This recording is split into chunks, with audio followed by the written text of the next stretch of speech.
गुलिस्तान में आपका खैर मकदम है। 10 साल के बाद जो जम्मू एंड कश्मीर में इलेक्शन हुए, लेकिन इलेक्शन के नताइज भी सामने आए। उसी सिलसिले में पीर पंचाल, किश्तवाड़, बाकी सब जगहों से जो एक यहाँ पे नौशहरा में जिसने जीत हासिल की, सुरेंद्र चौधरी, जिसने बीजेपी के कदावर नेता रविंदर रैना को हराया। लेकिन आज ये अचानक सेंट्रल कश्मीर के गांधरबल जिले पहुंचे। लेकिन हमने सोचा इसके साथ थोड़ी देर यहाँ पे बात करेंगे और जानना चाहेंगे कि अब सरकार बनने वाली है। कल जो उमर साहब ने एलजी साहब के साथ फाइनलाइज किया और आज भी अभी सूत्रों के मुताबिक 10 कैबिनेट मिनिस्टर बनेंगे, तो क्या सुरेंद्र चौधरी उसमें शामिल है? और उसके बाद भी थोड़ा अपडेट लेंगे। सबसे पहले हम सुरेंद्र चौधरी साहब से जानना चाहेंगे कि लोगों की क्या एक्सपेक्टेशन रहेगी, क्योंकि स्टेटहुड नहीं है, आर्टिकल 370 है, बाकी सारे मामला हैं। 10 साल में अभी लोगों के पास काफी सारे मुश्किलात है। क्या है उसके तासुरात, उससे जाना चाहेंगे। जी देखिए, सबसे पहले तो मैं अपने नौशहरा के लोगों का शुक्रिया अदा करना चाहूँगा, चाहे वो किसी भी जात से हैं, किसी भी बरादरी से हैं, किसी भी मज़हब से हैं, क्योंकि 10 साल बाद इलेक्शन हुआ और जम्मू सूबे के अंदर एक वेव थी। उस वेव के खिलाफ जाके नौशहरा से लोगों ने मुझे नेशनल कॉन्फ्रेंस के मैंडेट पे जिताया है और मैं आपका भी शुक्रिया अदा करना चाहूँगा। ये तो कुदरती हम दोनों का यहाँ मेल हो गया, क्योंकि मैं बाबा नगरी में गया था मियाँ साहब को मिलने और वहाँ दुआ कराने ज़ियारत के ऊपर, और यहाँ खाना खाने लगे और आपसे मुलाकात हो गई। और ये मुलाकात हमेशा मुझे राहिल नदी के किनारे याद रहेगी। Thank you. और क्योंकि मैं कई बार निकलता है इस राहिल नदी को हम देखते थे, नदी को देखते थे, लेकिन कभी सोचा नहीं था कि इसके किनारे बैठ के हमको इंटरव्यू करेंगे। लेकिन जहाँ तक ताल्लुक़ है जम्मू कश्मीर का, जम्मू कश्मीर आज एक उस जंक्शन पे खड़ा है जहाँ के ऊपर जहाँ पे ना आज 370 स्पेशल स्टेटस है, ना ये स्टेट है। 370 स्पेशल स्टेटस भी हट चुका और ये स्टेट से टूट के यूटी हो गया। और 10 सालों के अंदर आज भी जब हम ये 2024 का इलेक्शन लड़े और इस इलेक्शन में लोगों के वही मुद्दे थे, जो मुद्दे जो आज की यहाँ पे जो मेरे मुकाबले में जो कैंडिडेट खड़ा था बीजेपी का, वो हमेशा कहता था कि जम्मू कश्मीर में बड़ा बदलाव हो गया, जम्मू कश्मीर के हालात बड़े सुधर गए। लेकिन जब आज जम्मू सूबे के अंदर भी मुझे जाने का, हर जगह जाने का मौका मिला, और आज कश्मीर में भी गांधरबल से, क्योंकि पहले मैं माता खीर भवानी में गया था क्योंकि आज नौमी थी और दशहरा था, और मैं सब लोगों को आज दशहरे के शुभ अवसर पे सबको मुबारकबाद दूंगा, चाहे वो हिंदू हैं, चाहे वो मुसलमान हैं, चाहे वो सिख हैं, चाहे ईसाई हैं, क्योंकि हिंदुस्तान में जो भी त्यौहार मनाए जाते हैं किसी भी बरादरी के, वो हमारे साझे होते हैं। और यही जम्मू कश्मीर का भी, और यही हिंदुस्तान की अनेकता में एकता की एक मसाइल है। तो आज जब मैं यहाँ से होके वापस जा रहा हूँ और देख रहा हूँ हालात वैसे के वैसे ही हैं। अब पता नहीं उनकी नज़र में क्या बदला है जम्मू कश्मीर में। जब 370 हटा था उस समय भी कहा गया था कि जम्मू कश्मीर में रोजगार की बाढ़ लग जाएगी, जम्मू कश्मीर के में यहाँ तामीर और तरक्की के एक अलग से एक ऐसा माहौल पैदा किया जाएगा कि कहीं रोड कच्ची नहीं रहेगी, हर कोई गड्ढा नहीं रहेगा, बिजली और पानी के बगैर लोग नहीं होंगे।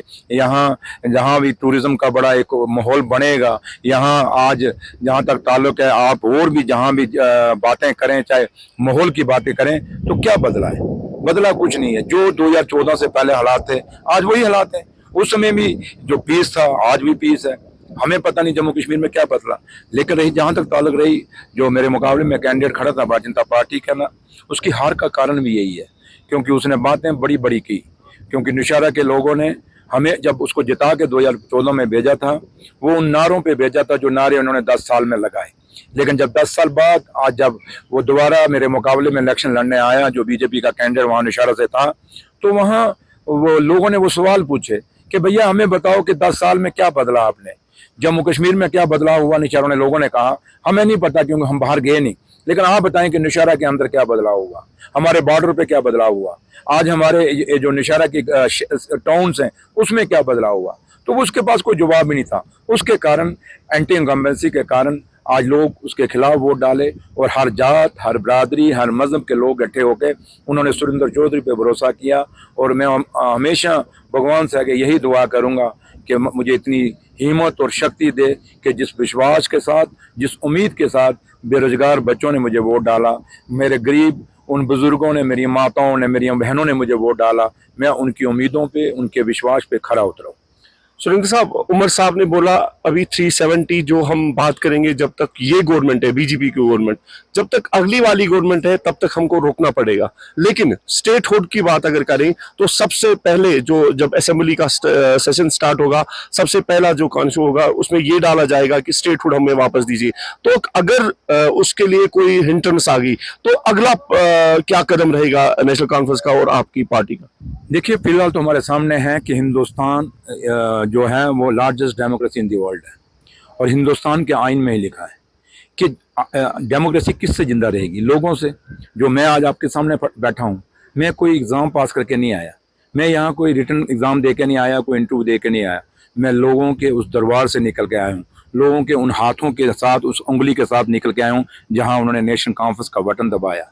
मैंने उस माहौल से निकल के आया हूँ जहाँ जब देश की आज़ादी ली गई अंग्रेज़ों से, तो उन जो वीरों ने कुर्बानियाँ दी, चाहे वो हिंदू थे, चाहे वो मुसलमान थे, चाहे वो सिख थे, ईसाई थे, उन्होंने इस देश को आज़ादी किस लिए दिलाई थी? क्योंकि अंग्रेजी राज को ख़त्म करने के लिए, उस डिक्टेटरशिप को ख़त्म करने के लिए, उन्होंने रोज लोगों की आवाज़ को बुलंद करने के लिए आज़ादी पाई थी। और आज जब मैं चुन के आया हूँ, ये लोगों की आवाज़ मेरे पीछे खड़ी है। तो अब दिल्ली वालों को भी देखना पड़ेगा कि लोगों ने अपनी आवाज़ दे दी, उन्होंने एक मैंडेट नेशनल कॉन्फ्रेंस को दिया है। क्यों दिया? उन्होंने यही इसलिए दिया है कि जम्मू कश्मीर को एक पहला जो स्टेट जैसे स्टेट था वो स्टेट द्वारा वापस दिया जाए, जैसे होम मिनिस्टर साहब ने वादा भी किया हुआ है on the floor of the house parliament के।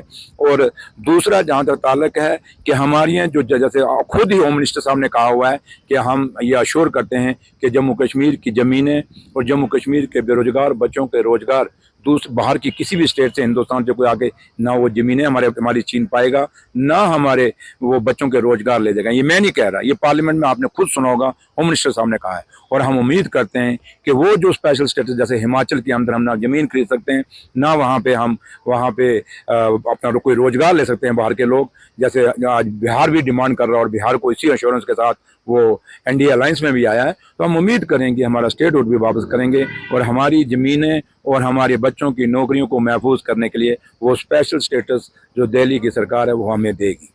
सुरेंद्र साहब, जो हाल ही में इलेक्शन हुए थे 1 महीना पहले, 1.5 महीना पहले, उसमें ये कहा जाता है कि जो आपके मेंबर पार्लियामेंट है मियां अल्ताफ साहब, जो की रोल रहे हैं चिनाब वैली या पीर पंचाल एरिया में, जो आपकी कैंपेनिंग हुई उससे आपको काफी फायदा मिला है। आप क्या कहना चाहते हैं? देखिए, नेशनल कॉन्फ्रेंस एक ग्रास रूट लेवल पे टिकी हुई पार्टी है, ये ऊपर से हवा में से नहीं आई।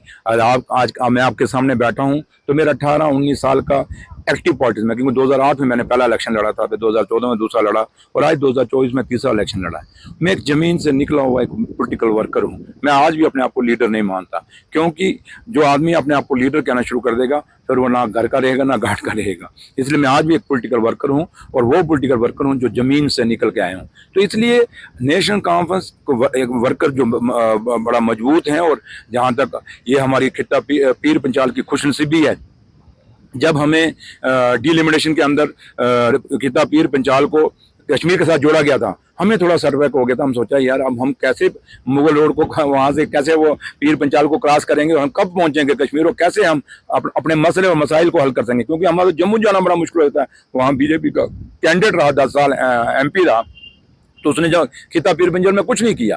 तो लेकिन हम उसी से डरे हुए थे, कहते हैं सांप से डरा हुआ बंदा रस्सी को देके डरता है। तो हमने हम कहा कश्मीर में कैसे हमारे काम होंगे। लेकिन हमारी खुशनसीबी उस भगवान का मेरे रब का शुक्रिया कि हमें मियां अल्ताफ साहब जैसा कैंडिडेट मिला। वो कैंडिडेट मिलने से हमें क्या हुआ कि एक तो क्योंकि मियां साहब से कोई चीज़ भूली नहीं है खिता पीर पंचाल से, क्योंकि इनकी फैमिली ने वहाँ से भी इलेक्शन कंटेस्ट किए हुए हैं, इनकी अपनी वहाँ रिश्तेदारियाँ हैं। हम लोगों के पास हिंदू कम्युनिटी के अंदर भी इनका काफ़ी अपना असर रसूख है, और पीरी मरूदी का वहाँ पे एक रिश्ता है, ताना बाना हमारा है। तो लिहाजा वो जो इलेक्शन हुआ उससे क्या हुआ कि एक रिहर्सल हो गया।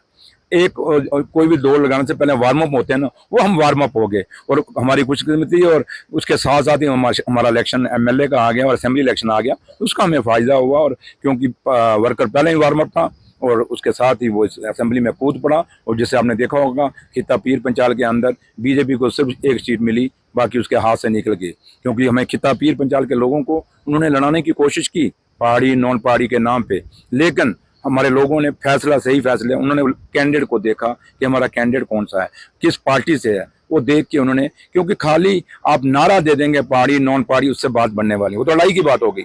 बात यह है कि 10 साल में ठीक है पहाड़ी स्टेटस आपने दिया, लेकिन उसके साथ साथ खाली पहाड़ी स्टेटस तो तब लगेगा ना एसटी सर्टिफिकेट अगर आप पढ़ पाएंगे, आपके लिए कोई नौकरियां निकलेंगी तो वहां लगाएंगे ना नौकरी। 10 साल में कौन सा जॉब निकला जी? आर्मी की भर्ती बंद होगी, पुलिस की भर्ती कोई नहीं हुई, आपके हेल्थ डिपार्टमेंट डिफंक्ट हो गया, क्योंकि जो लोग रिटायर हुए उनकी जगह ना डॉक्टर लगा, ना उनके अंदर पैरामेडिकल स्टाफ लगा, इवन के चपरासी भी नहीं लगा, जो रिटायर हो गए, पोस्टें खाली पड़ी हैं। स्कूलों में भी यही हाल हुआ। और कितने 45 स्कूल इन्होंने मर्ज कर दिया। अगर मजा तब था कि आप नई रिक्रूटमेंट करते, रिक्रूटमेंट की नहीं, उन स्कूलों में जब मास्टर रिटायर हो गए आपने स्कूल मर्ज कर दिए। तो वो जब पहाड़ों के दूर दराज इलाकों में स्कूल जब मर्ज हुए, जैसे आप एक पहाड़ के ऊपर स्कूल है, जब उसको मर्ज करके नीचे जोड़ देंगे, वो पहाड़ से एक बच्चा छोटा माँ बाप कैसे भेजेंगे? लड़के को तो भेजना दूर, बेटी को कैसे भेजेंगे? तो ये मुश्किलें इन 10 सालों में आई। ऐसे और भी काफ़ी सारे मुद्दे हैं जिसके कारण इन लोगों को नुकसान हुआ, और आज मियाँ साहब के आने से हमें फ़ायदा हुआ। और उसका सबसे फ़ायदा 10 साल में कितना पीर पंचाल की बात जो कोई नहीं कर सका वो मियाँ साहब ने की। हमारा रेलवे का मसला था, आपको भी याद है कितनी बारी पार्लियामेंट में हम लोगों ने कहा, तो लेकिन है कि युगल किशोर शर्मा साहब जो है पार्लियामेंट मेंबर पार्लियामेंट था बीजेपी का, एक बार भी उसने हमारे किता पीर पंचाल की रेलवे लाइन की बात नहीं की, हमारी 4 लेन की बात नहीं की, हमारी मुगल रोड की टनल की बात नहीं की। आज मुगल रोड के हालात के आप देखें, यहाँ से जाना हो तो बबलिया जब पहुँचो तो रोड की खस्ता हालत है, कभी आप कवर भी कर सकते हैं उसको। तो इसलिए ये बिजली, पानी, स्कूल, सड़कें, हॉस्पिटलों की बात, ग्रीफ की जो रोडें जो आपकी जो डिफेंस मिनिस्ट्री के अंडर आती हैं उसकी भी मियाँ साहब ने बात की। मतलब जो 10 साल में बीजेपी का एमपी नहीं कर सका वो 2 महीने में हमारे मेंबर पार्लियामेंट मियाँ अल्ताफ साहब जो नेशनल कॉन्फ्रेंस के मेंबर पार्लियामेंट हैं उन्होंने बातें की। इसलिए लोगों में एक भरोसा जगा कि नहीं, हमने एक सही एमपी चुना है। तो उसके साथ साथ उन्होंने यही फैसला किया कि हम सही एमएलए भी चुनेंगे। आज पुंछ में एक डिमांड रही लोगों की, जिसमें सोशल मीडिया में भी आया कि जब मिनिस्टर बनेंगे 10 मिनिस्टर जो अभी यूटी में अभी जो रूल्स है जो 10 मिनिस्टर में उसमें पुंछ का भी होना चाहिए, और अगर सुरेंद्र चौधरी उसमें लिस्ट में नहीं होंगे या पुंछ का होगा तो कुछ नाराजगी तो लोगों को नहीं होगी कि पीर पंजाल से कोई मिनिस्टर नहीं आया। देखिए दूसरा क्या कहता है मुझे नहीं पता, लेकिन सुरेंद्र चौधरी का जहाँ ताल्लुक है मैं मिनिस्ट्री के पीछे नहीं हूँ। मेरे रब ने जो मुझे बनाया है ये भी बहुत बड़ी बात है, क्योंकि लोगों का हमेशा बचपन से लेकर इस उम्र तक सपना रहता है कि हम असेंबली में जाएं या पार्लियामेंट में जाएं। मेरे रब ने, मेरे भगवान ने मुझे इस मुकाम पे भेजा है, मुझे असेंबली के बीच भेजा है कि मैं नौशहरा के लोगों की बात रख सकूं, मैं खिताब पीर पंचाल की बात रख सकूं, मैं जम्मू प्रोविंस की बात रख सकूं, मैं पूरे जम्मू कश्मीर की बात रख सकूं। ये मौका मुझे मेरे रब ने दिया है, मैं इसी में खुश हूँ। रही मिनिस्ट्री की बात, मिनिस्टर बन के क्या कर लोगे? आपके मुंह पे ताला लग जाएगा। लेकिन एज ए एमएलए जितना वोकल होकर और जितने जोर शोर से आप अपने लोगों की आवाज उठा सकते हैं, आप मिनिस्टरों को घेर सकते हैं, इतना आप मिनिस्टर बन के आप भी जानते हैं मिनिस्टर बोल सकता है क्या? अपनी कॉन्स्टिट्यूंसी की बात नहीं कर सकता, बाकी तो बाहर की बात है।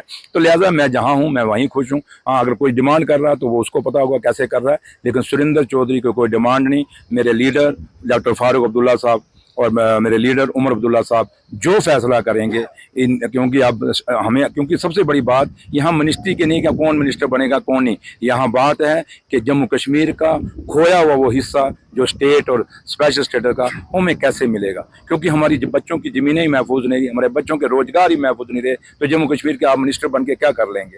तो इसलिए मेरे मुद्दे कुछ और हैं, क्योंकि मैं हट के एक पोलिटिकल वर्कर हूँ, मैं उसकी तरह नहीं हूँ कि भाई, क्योंकि मुझे लोगों ने एज ए एमएलए चुन के भेजा है। अब एज ए एमएलए मैं कितना डिलीवर कर पाता हूँ मैटर वो करता है, मिनिस्टर बन के क्या कर लेंगे। तो इसलिए ये कोई अगर कोई बातें हो रही हैं तो मुझे नहीं पता, जिन्होंने की हैं उनसे आप पूछें। लेकिन जो अपना मेरा एक स्टैंड है मैंने क्लियर किया कि एज ए एमएलए मैं ज़्यादा पावरफुल हूँ बशर्ते मिनिस्टर बनने के बाद। आखिर में एलजी साहब के पास जो 5 सीटें थी जिसमें नेशनल कॉन्फ्रेंस का ये आया था तस्वीर के हम वो सबमिट करेंगे, हम आपको सजेशन देंगे कि किसको आप वो करोगे, जो 5 सीटें एलजी साहब के पास है उस पर आपका क्या राय है? देखिए इसमें तो मेरी लीडरशिप है, उमर साहब फारूक साहब हैं, वो इस पर बात कर सकते हैं। जहाँ तक मेरा जो बाकी आपने सवाल पूछे जो मेरे अपनी औकात और हैसियत में मैं उतनी तक की बात करूँगा। जो मेरी कुछ बातें ऐसी हैं जो दिल्ली के लेवल तक हैं या सीनियर उमर साहब वो फारूक साहब हैं, मैं उसमें ऐसे अपनी लात भगाऊंगा तो अपनी लात तोड़ूंगा, उसमें कोई बात बनती। आखिर में एक सवाल करेंगे, जो आपको लगा इलेक्शन के बाद जो आपकी जीत रही, एक बड़ी जीत रही नेशनल कॉन्फ्रेंस की, जो प्राइम मिनिस्टर ऑफ इंडिया ने भी उमर अब्दुल्ला को मुबारकबादी की और उमर साहब ने भी वहां पे रिप्लाई किया, क्या आपको लगता है कि सेंट्रल गवर्नमेंट नेशनल कॉन्फ्रेंस को एक प्लेटफॉर्म बना के देगी कि कश्मीर में डेवलपमेंट हो, पीस हो, बाकी चीजें हो? देखिए मैंने कहा ना कि नेशनल कॉन्फ्रेंस की लीडरशिप बड़ी सुलझी हुई लीडरशिप है। और हमेशा हम लोग हिंदुस्तानी हैं। नेशनल कॉन्फ्रेंस ने कभी हमने देश के खिलाफ कोई बात नहीं की। इवन जहाँ कश्मीर के लोग हैं, चाहे जम्मू के लोग हैं, कभी देश के खिलाफ कभी किसी ने बात नहीं की।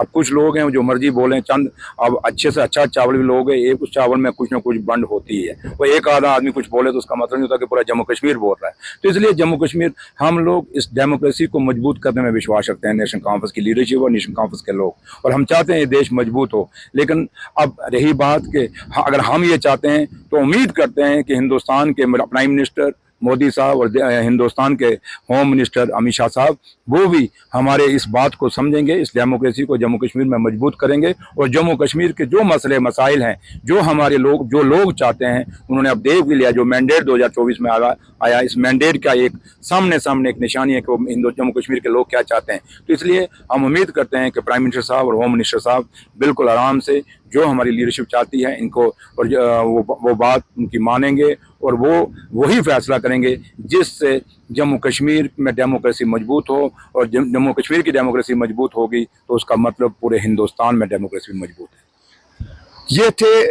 नौशहरा के जीतने वाले एमएलए सुरेंद्र चौधरी साहब, जिसने बीजेपी के कदावर नेता को हरा दिया था।